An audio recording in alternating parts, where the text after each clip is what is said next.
네, 시선 집중 3부의 문을 열겠습니다. 도이치모터스 주가 조작 의혹 사건, 그 핵심 인물 가운데 하나로 지목받아왔던 권오수 도이치모터스 회장이 어젯밤 구속이 됐습니다. 이 사건의 중대한 분기점이다. 다들 이렇게 평가를 하고 있는데요. 권오수 회장 구속 이후 검찰 수사의 칼끝이 김건희 씨에게 향하느냐 마느냐, 이게 관심사이기 때문인데요. 자, 지금 이 두 분 변호사를 모시고 이 문제를 좀 집중적으로 한번 점검을 해보도록 하겠습니다. 매주 수요일에 유튜브 연장 방송이죠. 사법 논담을 꾸며주고 계시는 두 분인데요. 오늘은 이 문제를 3부에서 먼저 좀 짚고 이어서 유튜브 사법 논담에서는 또 다른 문제를 좀 짚어보도록 하겠습니다.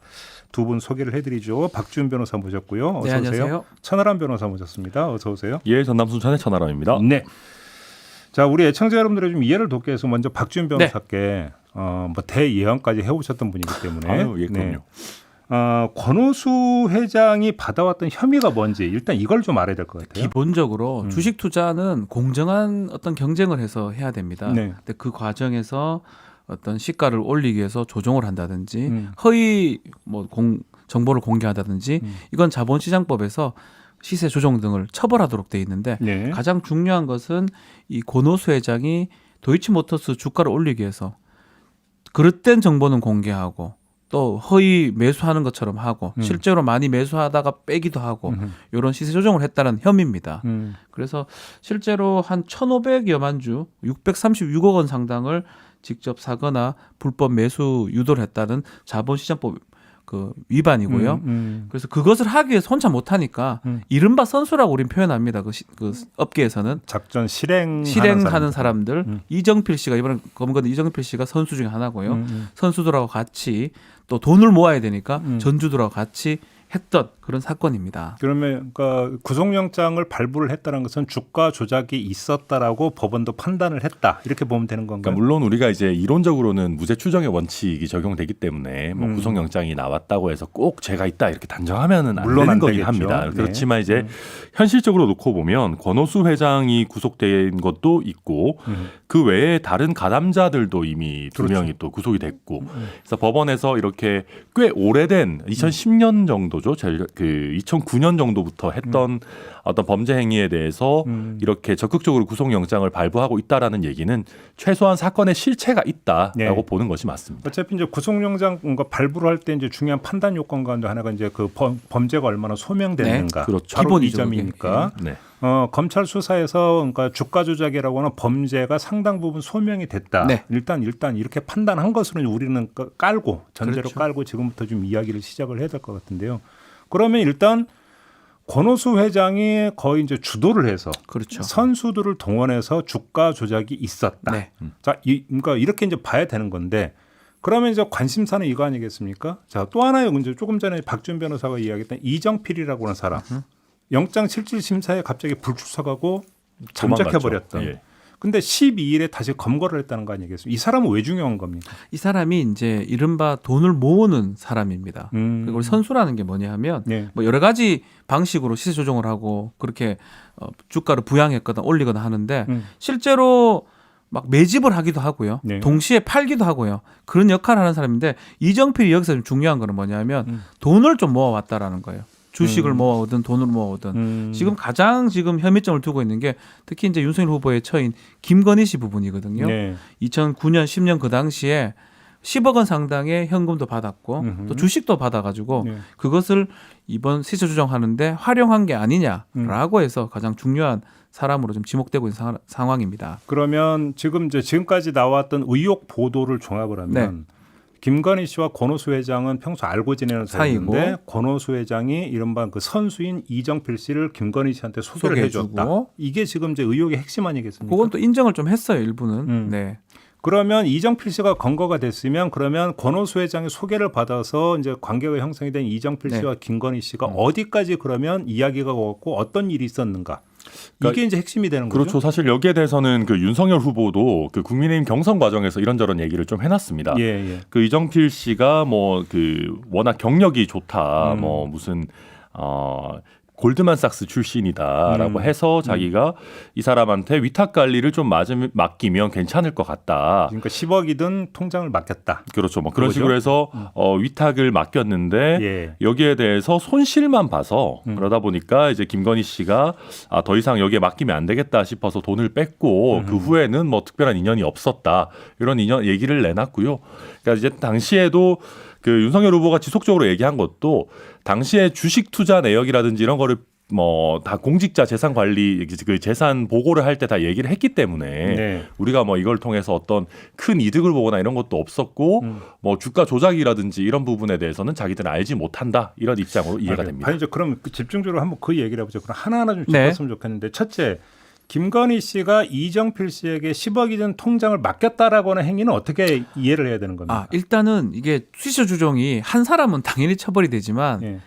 그것을 하기 위해서 거래를 위탁하거나 수탁을 시킨 사람도 처벌을 합니다. 그러니까 돈을 댄 사람도 처벌합니다. 다만 알아야 되겠죠. 다만 근데 이게 시세 조정을 한다는 걸 알고 해야 됩니다. 조작을 하려고 하는 게 아니라 나는 그냥 그 단순히 투자 차원에서 지금 얘기는 그렇죠. 이제 우리 해석하면 윤석열 후보 측 얘기는 그냥 모르고 한 것 같다라고 지금 해석이 되는데 정말 말 그대로 모르고 한 거라면 처벌할 수가 없어요. 그렇죠. 시세 조정을 할 목적으로 그 돈을 맡겼을 때 처벌이 되는 거거든요. 뭐 그러니까 똑같이 뭐, 처벌이 됩니다. 그렇죠. 예를 들어서 뭐 그 돈을 맡겼다고 해도 뭐 도이치모터스라는 회사의 성장 가능성이 있을 것 같다. 내지는 뭐 이 사람이 뭐 골드만삭스인가요? 아무튼 어디에서 나온 뭐 괜찮은 펀드 매니징을 할 만한 사람이니까 맡겼다라고 하면 죄가 안 되는 것이고 시세 조종을 할 거라는 걸 알고 맡겼다 그러면 당연히 이것도 자본시장법상 처벌이 됩니다. 처벌 대상이 됩니다. 그러면 알고 맡겼다라면 거기서 손해를 봤던 이익을 봤다는 상관없어요. 중요하지 않은 네. 거고. 시세 조정 성공하든 실패하든 다 처벌됩니다. 그러면 하는 지금 걸로. 윤석열 후보 쪽에서 그 관련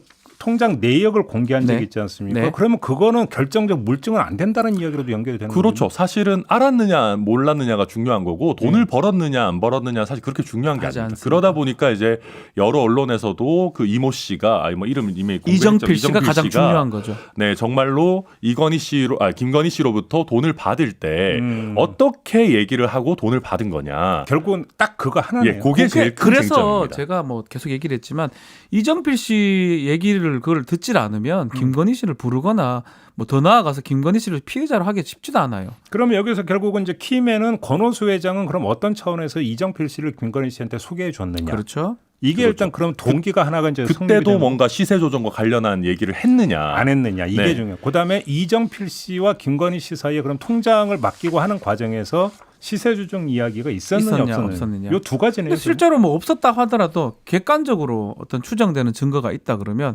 예를 들어서 뭐 두 사람들이 아니라고 하더라도 추정이 될 수는 있습니다. 그러면 근데 한번 그렇게 지금 그 말씀하셨으니까 이정필 씨는 권오수 회장은 그런 얘기 한 적 없다. 이래버리면 어떻게 됩니까? 그래서 지금 이제 강두구 의원이 지금 얘기했던 게 조금 눈여겨봐야 될 부분 어제 같아요. 민주당 강북구 의원이 예. 강두구 의원 얘기로는 이제 이미 이전에 권오수 회장과 가장 측근에 있던 두창섬유 지금은 도이치 뭐 오터스인가 하는 회사의 전 이 대표라는 사람이 이미 김건희 씨하고 장외에서 대량으로 물량을 그 주식 거래를 했던 정황이 있다라고 하는 거거든요. 뭐 그것은 다 확인된 거고요. 그건 어떤 의미를 갖고 그 어떤 있는 거냐면 주식 같은 것들은 이제 이 시세 조정 행위 하기 전에 뭘 하냐 하면 시간을 다 짭니다. 이 통정 매매라고 얘기를 하는데요.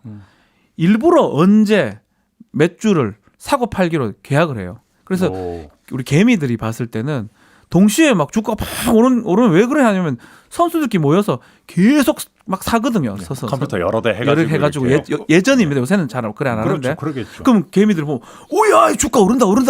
그래 막 사면 걔들이 사면 싹 빠져나가는 그런 방식이에요. 차익 실현하고 싹 빠지고. 예, 그게 통정 매매라 그러거든요. 예. 그거를 미리 했던 정황이 있다라고 강두구 의원이 얘기를 했습니다. 그래서 그때 지금 문제되는 10년이 아니고 그 이전에 몇 달 전에 이미 두창섬유의 이전 대표를 만나서 얘기를 하고 거래했던 정황이 있다라는 이정필 겁니다. 씨하고 만나기 전에 그렇죠. 김건희 씨가 네.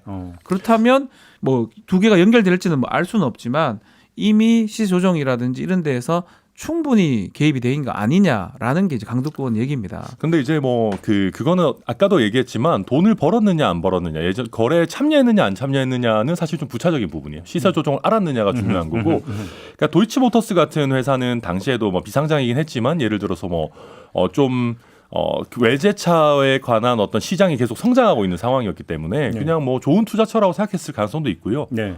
그 이정필 씨에 관련해서 진술이 없다면 사실 확인하기 어려운 부분은 분명히 있습니다. 예를 들면 이런 내용을 뭐 어떤 메신저를 통해서 기록을 남겨놓거나 했을 거는 아니기 때문에 이게 얼마나 드러날지는 좀 봐야 되고 네. 김건희 씨와 관련해서는 지금까지 사실상 별로 드러난 것이 없기 때문에 네. 그 권오수 회장에 대해서 이번에 구속영장을 청구할 때도 뭐 김건희 씨가 쩐주로서 내지는 공범으로서 명시되진 않았던 걸로 지금까지는 그렇게 파악이 됩니다. 그러니까 권오수 회장에 대한 구속영장 내용에 김건희 씨 관련 내용은 없다는 거잖아요. 그렇죠. 빠져 있습니다. 네. 네. 그러면 그거는 근데 이제 뭔가를 잡지 못해서일 수도 있고 아닙니다. 수사 기밀을 일단 보호하기 위한 것도 있을 수가 있고. 굳이 지금 어떻게 수사를 하냐면 기본적으로 선수들부터 먼저 해요. 이상한 자금 흐름이나 이상한 주식 거래가 있으면 네. 금융감독원이나 거기서 경찰 쪽으로 넘기거든요. 네. 그래서 선수들 불러 모아가지고 선수들 계속 부인하다가 결국은 자기 몸통을 얘기를 합니다. 지금 그게 권오수가 되는 거거든요. 네. 그리고 이 사건은 거의 10년 전의 사건이기 때문에 사실은 증거들이 많이 안 남아 있습니다. 네. 진술이나 이런 것들 위주로 하냐고 기억이 퇴색될 가능성이 크기 때문에 자금 흐름만 아마 볼 겁니다. 중요한 거는. 자, 그럼 여기서 하나 더 여쭤보겠는 게요. 만약에 이정필 씨가 검찰에서 순순히 진술할 요령이었다면 영장실질심사에 불출석하고 잠적할 이유도 없는 거 아닙니까? 그렇죠. 그런데 이게 역설적으로는 도망을 갔다가 잡혔기 때문에 네. 보통 우리가 이런 도주 행각은 굉장히 양형에 있어서도 안 좋게 고려가 되거든요. 당연히 그렇겠죠. 당연히 그렇겠죠.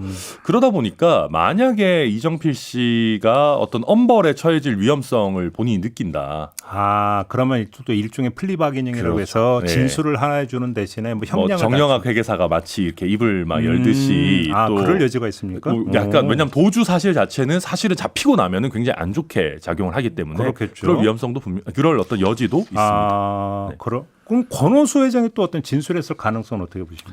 권오수는 지금 상황이 안 좋아요. 본인이 뭐 어떻게 누구를 봐주고 할 상황이 아닌 것처럼 저는 느껴지거든요. 네. 그래서 일단 아마 자기가 살고 봐야 된다. 제대로 된 뭐 본인이 사실은 둘 다 그렇습니다. 예. 권오수, 뭐 이정필 다 기억하는 예. 대로 막 얘기하지 않을까 생각이 됩니다. 누구를 뭐 봐주고 할 상황이 아닙니다 지금. 그래요? 횡령 배임도 지금 있다고 해요. 적시는 안 됐지만. 아, 횡령 배임도 있다고. 어떻게 보면 제대로 권오수 회장. 남의 돈 회사 돈 빼가 또 주가 조작한 맞아. 거예요. 그 주가 조작하는데 회사 돈을 썼다고 아주 지금 적법하게 해서 예. 주가 조작한 게 아니고 의혹이 나오고. 뭐 그런 얘기도 있기 때문에 네. 본인이 지금 뭐 누구를 보호할 입장은 좀 아닌 것 같아요. 그리고 또 하나 이제 그 초기에 이제 나왔던 쟁점 중에 하나가 공소시효 문제였잖아요. 근데 권오수 회장에 대해서 구속영장 발부하고 이랬으면 공소시효는 지금 살아있다고 판단한 거로 봐야 됩니까? 그렇죠. 어떻게 돼요? 이 주가 조작 행위를 아주 오랫동안 했던 것 같습니다. 최초는 이제 예를 들어서 이 시기가 이제 지났다고 10년이거든요. 자본시장부 위반이. 네. 그래서 올 초에 끝나는 걸로 이제 알았는데 네. 그래서 왜 조사 안 하냐 해가 시간 넘기면 끝나는 거 아니냐 했는데 이 시세 조정 주가 조작을 그러니까 10년 전 이맘때까지 계속 했던 거죠. 마지막으로 한 시점이 마지막 굉장히 한 시점이 중요하거든요. 통장 거래 내역을 경찰에 찾아냈는데 참 오래 했다는 그게 거네요. 여름쯤입니다. 10년 그 여름 했고 여름이니까 10년을 딱 채워서 기소를 공범들을 기소를 했고요. 네. 그래서 나머지 이제 몸통이 권오수 회장까지 기소가 된 겁니다. 예. 아 구속이 된 겁니다. 죄송합니다. 그러니까요. 이제 그 이정필 씨에 대해서도 뭐 구속영장 발부는 거의 기정사 어차피 도주를 했기 아니 뭐 때문에 도망갔던 사람이니까요. 구속됐죠. 예.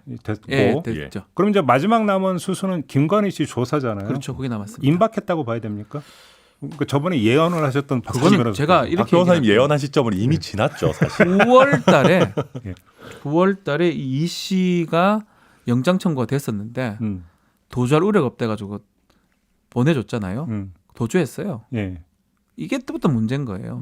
2달 전에 할 수 있었던 게 2달 후로 늦춰진 거예요. 결국은. 예. 그때 영장이 좀 발부됐었거나 예. 그랬었으면 제가 말씀드린 것처럼 추석 전으로 막 김건희 조사가 됐었을 건데 결국은 이제 이번 주나 다음 주에 뭐 조사가 될 것 같습니다. 조만간 뭐 이제 그 더 할 게 없어요. 시간을 더 끌 이유도 없어요. 예, 더 끌 이유가 없습니다. 네, 그러니까 이정필 씨가 입을 열면 뭐 당연히 부를 거고 네. 입을 안 열더라도 지금 불러야죠. 김건희 씨 같은 경우는 굉장히 공적인 어떤 관심사가 높은 인물이기 때문에 예. 최소한의 뭐 대질 신문이라든지 아니면 뭐 각각 별도로라도 신문을 하든지 예. 그런 절차는 뭐 더 무조건 거치지 않을까 나아가서 싶습니다. 뭐 얘기를 좀 해야 될 것 같은데 결국 이게 사실 지금 불거진 게 아니거든요. 2013년도에 사실 있었던 사건이에요. 네.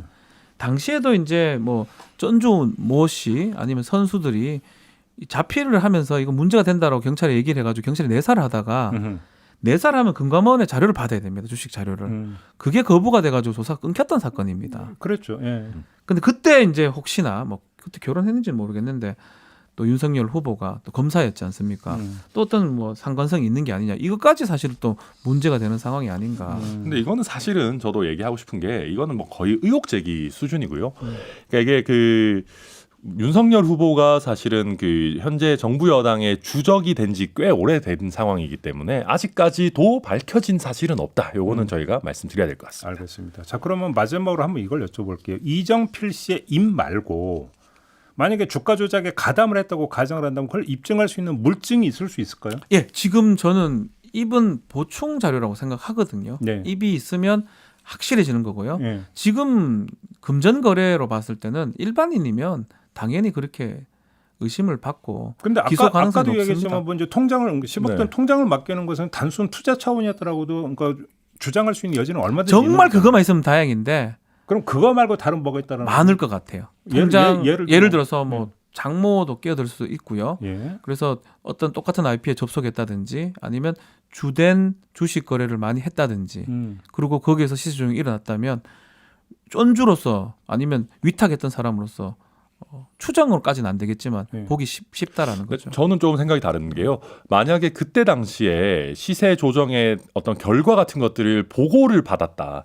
보통 전주들이 보고를 받습니다. 네. 아무래도 이게 큰 돈을 맡겨놓은 거기 때문에 오늘은 뭐 저희가 요 정도 이 정도 띄웠습니다. 뭐 내일은 이 정도 띄울 거고 뭐 예를 들면 3, 4일 뒤에는 조금 더 가라앉겠지만 걱정하지 마십시오. 이런 식의 커뮤니케이션을 하는 게 일상적이거든요. 근데 이 사건 같은 경우는 이게 시간이 오래됐기 때문에 설령 그런 일이 있다 한들 과연 증거가 남아 있겠느냐. 통화 이건 좀 내역도 회의적이고. 지금은 안 남았다고. 네, 통화 내역 보통 1년 정도만 그러니까. 남아 있고. 어차피 그 기억은 지금 믿을 게 못 돼요. 10년 전이니까 결국은 자금 흐름으로 알겠습니다. 결국 해야 되는 것이다. 자, 도이치모터스 관련 사건 일단 여기서 좀 마무리를 하도록 하겠습니다. 아무튼 소환은 임박한 것 같다. 이 정도로 좀 정리를 하도록 하고요. 두 분 변호사님 가지 마시고 좀 이따가 또 유튜브에서 뵙는 걸로 하겠습니다. 수고하셨습니다. 감사합니다. 감사합니다.